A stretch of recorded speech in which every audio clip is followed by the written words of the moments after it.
रामनगर नाम के एक छोटे से गांव में एक बूढ़ी अम्मा गांव के बाहर खेतों में एक झोपड़ी में रहा करती थी। वो देखने में बहुत डरावनी थी। बूढ़ी अम्मा की एक बहुत ही सुंदर और गुणवान बेटी थी सावित्री, जो विवाह के योग्य हो गई थी। बूढ़ी अम्मा उसके लिए गांव के जंगल से अक्सर फल लेकर आया करती थी। एक दिन जब बूढ़ी अम्मा जंगल से कुछ फल लेकर अपनी झोपड़ी में आती हैं तो देखती हैं कि उनकी जो बेटी है सावित्री कहीं दिखाई नहीं पड़ रही थी। बूढ़ी अम्मा बोली, अरे ओ सावित्री, कहाँ चली गई, दिखाई क्यों नहीं दे रही है। फिर से उन्होंने आवाज मारी, अरे ओ सावित्री, थोड़ा सा ऊंची आवाज में, और आपस में बड़बड़ाने लगी कि कितनी बार कहा है इस झोपड़ी को लांग कर मत जाया कर, लेकिन मेरी सुनती कब है लड़की।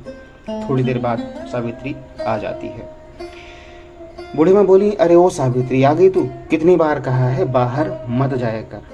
और वो जो गोपाल भूत हमारी झोपड़ी के बाहर ही बैठा रहता है ना, वो आते जाते गांव वालों को परेशान किया करता है, और तुझ पर तो वैसे ही उसकी बुरी नजर है, लेकिन तू है कि सुनती ही नहीं। हे भगवान, अगर तेरी शादी जल्दी से हो जाए तो मैं गंगा नहा लूँ। हाँ। सावित्री बोली, क्या अम्मा, आप भी मेरी शादी के पीछे क्यों पड़ी रहती हैं? मैं न करूँगी शादी वादी, अभी मेरी उम्र तो खेलने कूदने की है। बूढ़ी माँ बोली, अरे हट पगली कहीं की, 16 बरस की हो जाएगी तो इसी महीने, जल्दी से कोई लड़का मिल जाए बस। सावित्री बोली, अरे अम्मा, ऐसा कोई बना ना भी। तभी बुढ़िया की सब बातें वो गोपाल भूत बाहर कान लगाकर सुन रहा था। गोपाल भूत बोला, अरे वो बूढ़ी अम्मा, अपनी सुंदर बेटी का ब्याह मुझसे ही करवा दे। हाँ, इतना झक्कास, इतना अच्छा तो दिखता हूँ मैं। कोई और है इस गांव में इस गोपाल भूत से ज्यादा स्मार्ट? सावित्री बोली, अम्मा क्या बोल रही हैं आप, मेरी शादी भूत से करवाओगी? हे भगवान, क्या दिन आ गए हैं। गोपाल भूत बोला, अरे हाँ हाँ खूंखार बुढ़िया, इसमें कौन सी बड़ी बात है, ये तो तेरे बाएं हाथ का खेल है, अभी आता हूँ अंदर।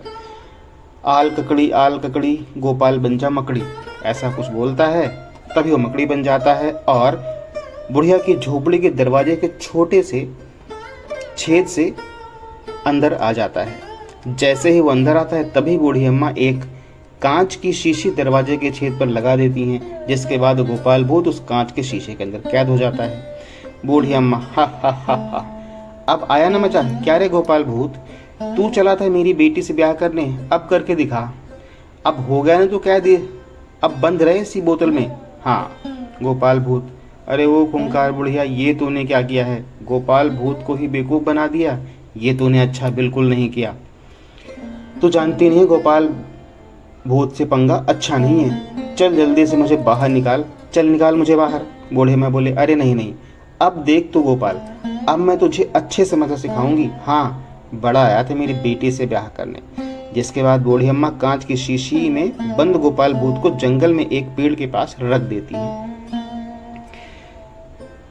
शीशे में बंद गोपाल भूत बार बार मुझे छोड़ दो की आवाजें लगा रहा था। बूढ़ी अम्मा, अब रह तो यहाँ गोपाल, कोई नहीं आएगा तुझे इस कैद से आजाद कराने, कहते हुए बूढ़ी अम्मा अपनी झोपड़ी में चली जाती हैं। कई दिनों तक शीशे में गोपाल भूत मुझे शीशे से बाहर निकालो, मुझे शीशे से बाहर निकालो की आवाजें देता रहा, लेकिन किसी को भी उसकी आवाज सुनाई नहीं पड़ती, क्योंकि ढक्कन बंद था ऊपर से। गोपाल भूत, मुझे शीशे से बाहर निकालो, मुझे शीशे से निकालो। एक दिन एक धोबी उस पेड़ के पास से गुजर रहा था। धोबी, अरे भाई, आज तो बहुत गर्मी है, चलते चलते थक गया हूँ, थोड़ा आराम कर लेता हूँ, ऐसा सोचा उसने। और वो धोबी उसी पेड़ के पास बैठ जाता है। तभी उसे गोपाल भूत की आवाज आती है, गोपाल भूत, निकालो मुझे शीशे से, निकालो मुझे। उसने यही रट लगा रखी थी, अरे कोई सुनता क्यों नहीं मेरी आवाज, भाई निकालो मुझे यहाँ से। धोबी, अरे भाई, ये आवाज कहाँ से आ रही है भाई, लगता है कोई सहायता के लिए पुकार रहा है। अब धोबी उधर उधर देखने लगता है कि उसे पेड़ के पास रखी वो कांच की बोतल दिखती है, और उसमें गोपाल भूत मकड़ी के रूप में था। धोबी ये सब देख के हैरान रह गया। धोबी, अरे भाई, ये शीशी में बंद मकड़ी कैसे बोल रही है, ऐसा तो पहले कभी नहीं देखा मैंने। धोबी वो शीशी अपने हाथ में लेता है और मकड़ी को बाहर निकाल देता है। तभी गोपाल भूत अपने असली रूप में आ जाता है। गोपाल भूत, अरे भाई वाह वाह, तुम्हारा बहुत धन्यवाद भाई, न जाने कितने दिनों से मैं इस बदबूदार शीशी में बंद था। छी छी छी, क्या बताऊं कैसी जिंदगी हो गई थी मेरी, कई दिनों से ना कुछ खाया और ना ही कुछ पिया है।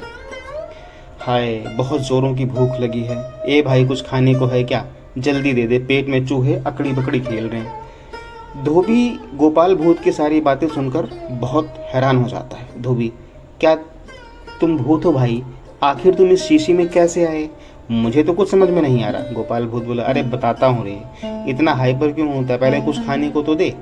तभी धोबी झोले में से गोपाल को रोटी देता है। गोपाल भूत जल्दी जल्दी रोटी खाने लगता है।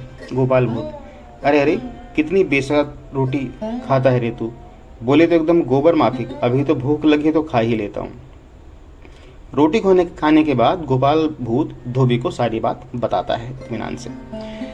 धोबी, अरे गोपाल भूत, तुम क्या सच बोल रहे हो? उस बुढ़िया की बेटी क्या सच में बहुत सुंदर है? गोपाल भूत, हाँ हाँ, उस खूंखार बुढ़िया की बेटी सच में बहुत सुंदर है, एकदम हीरोइन जैसी लगती है। तभी तो मैं गोपाल भूत का दिल उस पर आया है।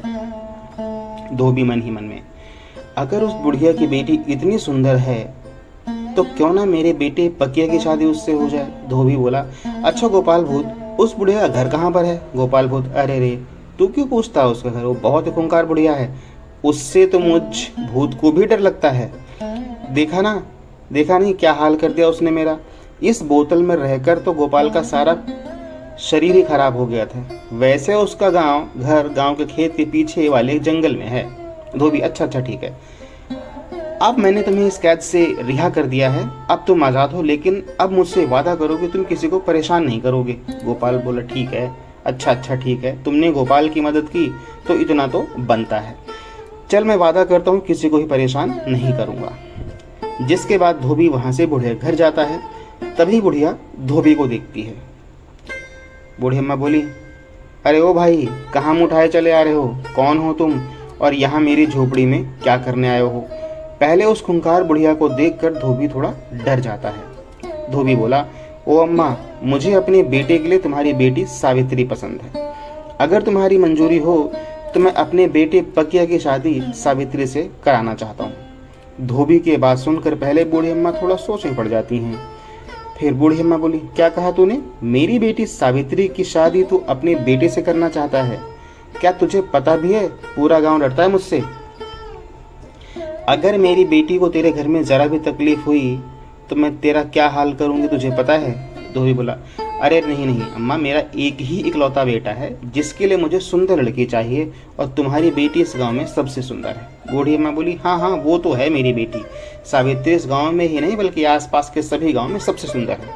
चलो ठीक है, मुझे रिश्ता मंजूर है, कल ही सावित्री और तुम्हारी बेटी की शादी कर देते हैं। हाँ, शुभ काम में देरी कैसे। जिसके बाद सावित्री धोबी के बेटे पकिया की शादी बड़ी धूमधाम से हो जाती है। तभी ये बात गोपाल भूत को पता चलती है कि उस बुढ़िया की बेटी की शादी धोबी के बेटे से हो गई है। गोपाल भूत, अच्छा भैया, तो इस खूंखार बुढ़िया ने अपनी बेटी की शादी उस धोबी के बेटे से कर दी है। ये तुमने अच्छा नहीं किया। अब मैं इस पकिया को अच्छा मजा चखाऊंगा। हाँ, आखिर गोपाल भूत नाम है मेरा, ऐसे सस्ते में पीछा नहीं छोड़ूंगा भैया। जिसके बाद गोपाल भूत धोबी घर जाता है और देखता है कि पकिया अपने घर में सो रहा है। तभी वो पकिया के पास जाता है और पकिया का गला दबाने लगता है। गोपाल भूत, आज तो इस पकिया को मार ही डालूंगा। हाँ, मेरी सावित्री से ब्याह रचा के बैठ गया है ससुरे का नाती, इसको मार के इसका किस्सा ही खत्म कर दूंगा। तभी वहां सावित्री आ जाती है और जोर जोर से चिल्लाने लगती है, सावित्री बचाओ, कोई नहीं बचाओ, ये गोपाल भूत इन्हें मार डालेगा। तभी सावित्री की आवाज सुनकर वहां धोबी आ जाता है। धोबी वहां गोपाल को देखकर हैरान होता है। धोबी, अरे तू यहाँ कैसा है? मैंने तुझे उस शीशी से आजाद किया था ना, तुमने वादा किया था कि तू कभी भी किसी भी गांव वाले को परेशान नहीं करेगा, लेकिन तू तो मेरे ही बेटी की जान लेने पर उतारू हो गया है। चल छोड़ मेरे बेटे को। गोपाल भूत, अरे वो धोबी, तूने गोपाल भूत को बेवकूफ बनाया, लगता है तेरा माइंड क्रैश हो गया है। जो तूने सावित्री की शादी अपने इस बेटे से करवा दी, अब देख तू गोपाल भूत कैसे इसकी जान लेगा। तभी वहां पर सावित्री की माँ अर्थात वही बुढ़िया आ जाती है, जिसके हाथ में फिर से एक शीशी होती है। गोपाल भूत, अरे वो गोपाल, छोड़ पकिया को, लगता है मेरा सिखाया सबक बहुत जल्दी भूल गया तू। देख, फिर वही कांच की शीशी ले आई हूँ, बता रही हूँ तुझे इसमें कैद कर दूंगी, बता चिरकुट करूँ तुझे कैद। गोपाल भूत, अरे ये खूंखार बुढ़िया मेरा पीछा क्यों नहीं छोड़ती? आय हाय, ना जाने कौन से जन्म का बदला ले रही है मुझसे। भाई लगता है यहाँ से भागना ही पड़ेगा। इसक पिसक चिसक गोपाल बेटा, यहाँ से जल्दी खिसक, दोबारा आऊँगा मैं अपनी सावित्री को लेने। उसने मंत्र पढ़ा और वहाँ से चला गया। बूढ़ी अम्मा, चल भाग यहाँ से, बड़ा आया सावित्री को लेने। पकिया, अच्छा हुआ सासू माँ जो आप वक्त पर आ गए, नहीं तो गोपाल आज मेरी जान ही निकाल देता। बूढ़ी अम्मा बोली, हट मूर्ख कहीं का, एक लुच्चे से भूत से मेरी सावित्री को नहीं बचा पाया, मेरी बेटी को पता नहीं कैसे संभालेगा। खैर अब तो बूढ़ी अम्मा भी तेरे साथ अच्छे से ख्याल रखना। सब जोर से हंसने लगे और सावित्री और पकिया खुशी खुशी रहने लगते हैं। तो साथियों, ये थी छोटी सी कहानी। अगर आपको पसंद आई हो तो वीडियो को लाइक और शेयर ज़रूर कीजिएगा। चैनल पर नए हो तो चैनल